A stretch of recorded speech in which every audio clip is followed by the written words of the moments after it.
and beginning with Moses and all the prophets, he explained to them what was said in all the scriptures concerning himself.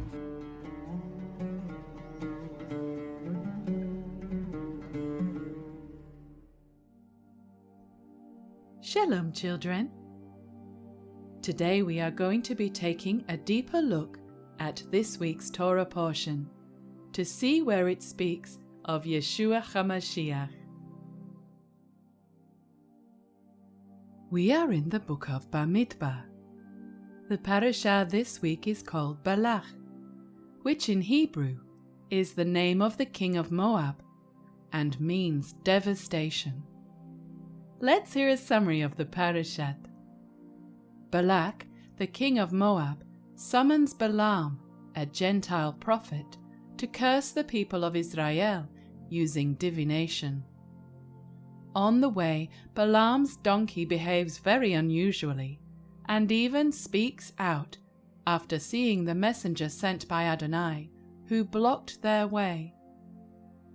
3 times, and from 3 different lookouts, Balaam attempts to pronounce curses on the nation of Israel, but each time a blessing proceeds from his mouth instead. The children of Israel fall prey to the charms of the daughters of Moab and are enticed to worship the idol Baal Peor, a false god. This brings a deadly plague upon them.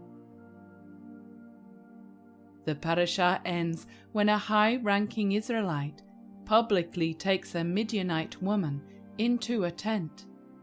Pinchas, the grandson of Aharon, kills them both, stopping the plague from raging amongst the people.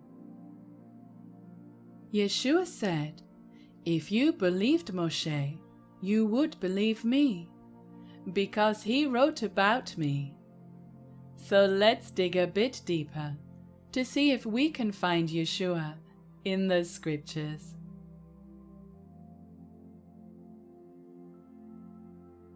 Have you ever looked into the window of a jewelry shop and seen the display of beautiful gemstones? If we were to buy one of them, how could we know if they are real and worth their enormous price tag, or if they are fake and simply made from cheap glass? Well, someone who knows how to detect a false gemstone is the one who spends a lot of time looking and examining the real thing. A fake will stick out like a sore thumb. We can apply this same rule when it comes to a person teaching from the scriptures.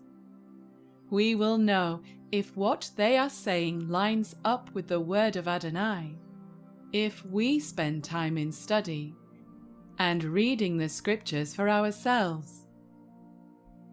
In today's parashah, we learn about a man known to be a prophet, but unfortunately he was not a true prophet of Elohim. At first glance, he may look like the real thing. You see, he told the king's messengers, "Lodge here tonight, and I will bring back word to you, as the Lord speaks to me." Balaam claimed Adonai would speak directly to him that night, so surely he is real. Well, Adonai gave Moshe instructions about such a situation, saying, "If there arises among you a prophet, and he gives you a sign or a wonder, and he says, 'Let us go after other gods which you have not known, and let us serve them,' you shall not listen to the words of that prophet, for Adonai your Elohim is testing you to know whether you love the Lord your God with all your heart and with all your soul. You shall walk after Adonai your Elohim and fear him, and keep his commandments and obey his voice." We are able to know a true prophet by their fruits. Those who are sent by Elohim call the people back to Yahweh through repentance and teach them to walk in the way. We would expect a true prophet to set the example and keep the commandments. Sadly, this was not the case with Balaam.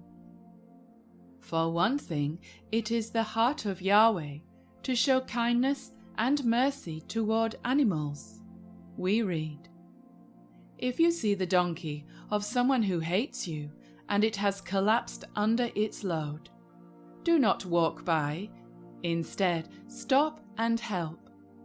And, "The godly care for their animals, but the wicked are always cruel." In the account of Balaam, we learn of his cruel ways. We read, "Adonai opened the mouth of the donkey, and she said to Balaam, 'What have I done to you that you have struck me these 3 times?' And then the messenger of Yah asked him, 'Why have you beaten your donkey these 3 times? I have come here to oppose you, because your path is reckless.'" Shimon Kifar used the example of Balaam when warning against false teachers. He wrote, "They have forsaken the right way and gone astray, following the way of Balaam, who loved the wages of unrighteousness." Upon reading the story about Balaam the false prophet riding on a donkey, I am reminded of the promised one to come, the true prophet, who would be greater than Moshe.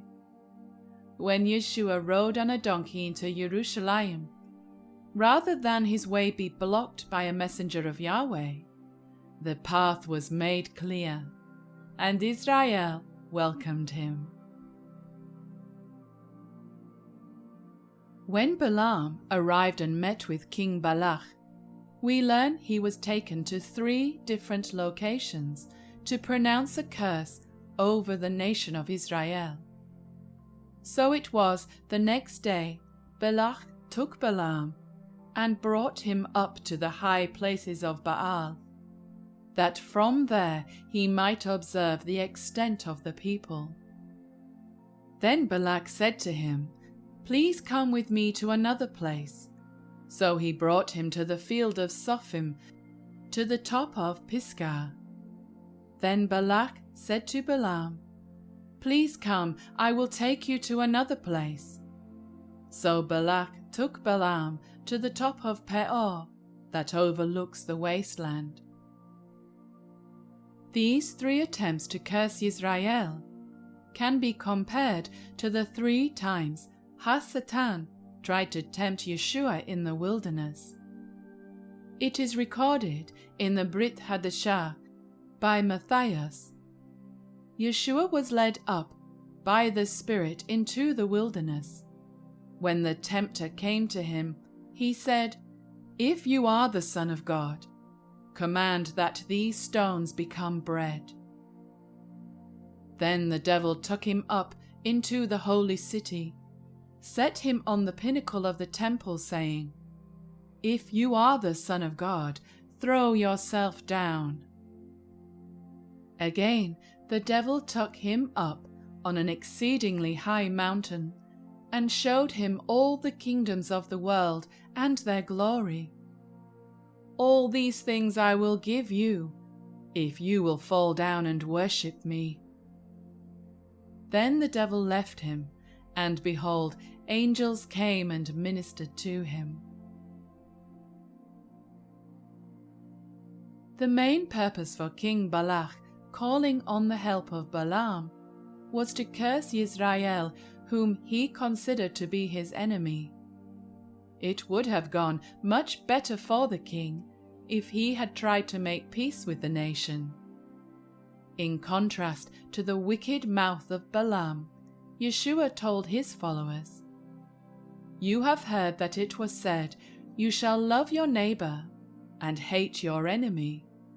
But I say to you, love your enemies, bless those who curse you, do good to those who hate you, and pray for those who spitefully use you and persecute you. What beautiful words of shalom from the mouth of the Prince of Peace.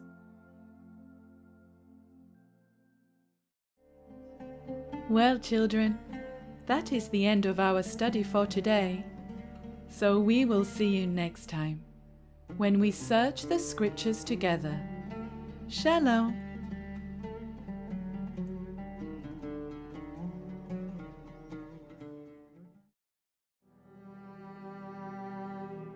Arise, O young, and let your enemies be scattered. Let them flee and say